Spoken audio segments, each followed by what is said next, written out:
sommes de retour sur le plateau de Téléfinance avec, comme convenu, comme promis, le président de Valcan Expertise, Eric Gallec. Bonjour Eric. Bonjour Louis-Antoine. Bonjour, merci Eric d'être avec nous ce matin. Donc je viens de le préciser, vous êtes président de Valcan Expertise et avec nous tous les vendredis, vous sélectionnez des informations, vous nous expliquez quel est leur impact sur les marchés actions. Eric, avant de faire le tour de votre activité, pouvez-vous nous dresser le bilan de cette semaine ? C'est une semaine qui a été relativement contrastée puisqu'on a eu une performance du CAC 40 qui a été positive, de l'ordre de 1,5%, et un S&P 500 qui finalement a fait du surplace puisqu'il est stable du jeudi au jeudi, puisqu'on relève jeudi soir les cours. Donc on se retrouve avec une légère surperformance de l'Europe et donc un euro qui a baissé de 0,7%, ce qui finalement reflète les deux premières news de cette semaine. Exactement, et on va commencer par la première, c'est la résilience de l'économie américaine sur tous les fronts, que ce soit les ventes au détail, le marché de l'immobilier, la croissance du PIB revu à la hausse hier, et ce malgré les 5,25% de hausse, enfin les taux directeurs, malgré des taux directeurs à 5, compris dans le 5 et 5,25%. Oui, c'est la première actualité qui nous semble importante. Effectivement, c'est la résilience de l'économie américaine qu'on peut mesurer de différentes manières, soit avec des indicateurs concomitants, on va dire, comme le PIB, qui a été relevé de 1,3 à 2%. C'est quand même quelque chose d'important. Donc, effectivement, la forte hausse de la confiance du consommateur, qui reste la clé du cycle conjoncturel américain, avec 109,7 en juin contre 102,5 en mai, donc c'est un bond considérable qu'on voit bien sur le graphique, la hausse des commandes de biens durables, etc. Donc voilà, l'idée d'une récession ou la probabilité d'une récession s'éloigne. Elle pourrait être technique, liée à des variations de stock en fin d'année, début d'année prochaine, mais globalement, on est vraiment dans une économie américaine très résiliente, qui effectivement profite beaucoup de l'IRA.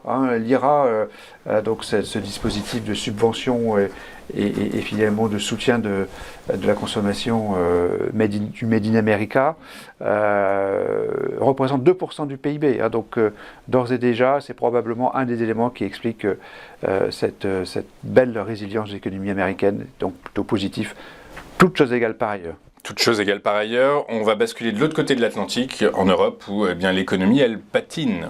C'est l'inverse.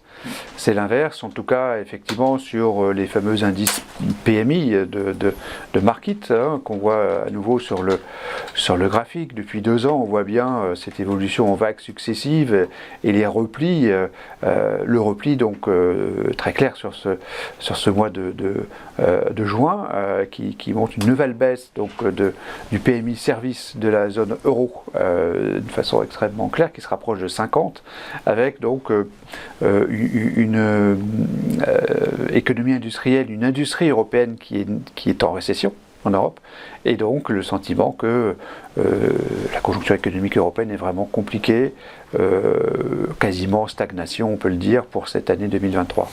Alors il y a un autre événement majeur qui remet en cause quasiment 50 ans de système de choix politiques outre-Manche, c'est la remise en cause du mouvement des privatisations des années 70 à quasiment 2000, avec les difficultés rencontrées par Thames Water. Alors Thames Water, on a pris cet exemple parce que effectivement cette semaine la société a été l'objet donc de rumeurs, et plus que de rumeurs, puisqu'on parle effectivement d'une hypothèse de nationalisation partielle. Cette société qui n'est pas cotée, Thames Water, les autres sont cotées, celles qui sont présentées dans les différents logos présentés sont cotées, et donc effectivement ça montre tout simplement que la hausse des taux commence à déstabiliser l'ensemble de l'édifice financier. La hausse des taux, c'est quand même un poison. On oublie de le rappeler. Et quand on a 13 milliards de pounds de dettes, ce qui est le cas de Thames Water, c'est toujours un peu compliqué. Les fins de mois sont plus difficiles et c'est effectivement ce qui se passe. Donc on a à nouveau l'exemple d'entités, d'entreprises qui sont au bord du défaut à raison de la hausse des taux. Et ce n'est que la partie, à mon sens, immergée de l'iceberg. Il y a beaucoup d'entreprises, notamment dans le private equity, qui sont dans ce cas-là. On va finir le tour de votre actualité par la guerre froide technologique que se livrent les États-Unis et la Chine. Alors, il y avait pas mal d'actualités cette semaine. On a plutôt privilégié de mettre en avant cette, je dirais, nouvel épisode de l'agressivité américaine contre les États-Unis, contre la Chine.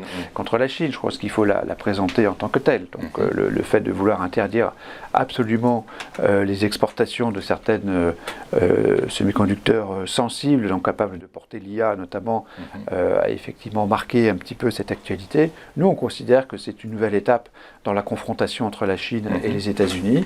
Ça reste à nouveau sur la cartographie des risques financiers un élément majeur qui, un jour ou l'autre, pourrait déclencher une correction générale sur les marchés, parce que, on le sait, tôt ou tard, l'affrontement prendra des formes... Une forme plus conventionnelle, donc c'est-à-dire on ne sera plus dans une guerre économique ou dans une guerre technologique, ce serait une guerre... C'est extrêmement paradoxal, parce que beaucoup d'entreprises américaines sont très dépendantes des États-Unis. On l'a vu avec Nvidia sur le sujet justement de ses composants, mais il y a des tas d'entreprises américaines qui sont très sino-dépendantes, et on peut parler de Apple, bien sûr, mais il y en a beaucoup d'autres. Il y en a beaucoup d'autres, mais Nvidia également, que vous venez de citer, dont le top management a dit à très très court terme, ça n'aura pas d'impact sur notre chiffre d'affaires, mais à contrario, quand on le lit entre les lignes, ça veut dire qu'à moyen long terme, si, ça va peser dans leur compte de résultats. Donc voilà, c'est un nouvel épisode de la confrontation entre le leader mondial et son challenger, et dans l'histoire, on sait très bien que ça se termine toujours un peu de la même façon, et une façon un petit peu violente. Très bien, merci pour tous ces encouragements, Eric. Du coup, quelle est votre synthèse de la semaine ? La synthèse est négative à nouveau, alors on cherche des éléments positifs, on en a trouvé, donc avec cette résilience de l'économie américaine, qui toute chose égale par ailleurs est favorable et positive. Alors on aurait pu citer d'autres éléments, mais globalement, manifestement, on est dans un risque qui continue à être élevé et qui se dégrade avec donc cette nouvelle note de -2. De -2, ce qui, évidemment, je ne dévoilerai rien à quiconque, vous fait rester à l'écart des marchés actions. On est à l'écart, on considère que le second semestre va être compliqué. Notre, je dirais, recommandation est plus une mesure du risque qui nous semble toujours élevé. C'est un paramètre important pour des investisseurs institutionnels, des investisseurs qui gèrent à long terme. Mieux vaut éviter de rentrer dans les marchés qui sont dans des zones de risque élevées. Nous, on considère que le risque est toujours élevé, notamment au second semestre 2023, puisqu'on a la conjonction entre une politique monétaire qui va rester restrictive, un environnement économique très compliqué en Europe, beaucoup moins aux États-Unis, on vient de le voir, mais très compliqué en Europe. C'est sur l'Europe que pèse, à notre avis, les risques aujourd'hui, avec par ailleurs donc tout ce qu'on vient de citer sur les risques géopolitiques, le risque immobilier. On pourra en parler beaucoup de ces différentes statistiques américaines, elles ne sont pas forcément si bonnes que ça, elles sont déroutantes. Elles sont surprenantes en fait. Elles sont surprenantes. Elles sont surprenantes.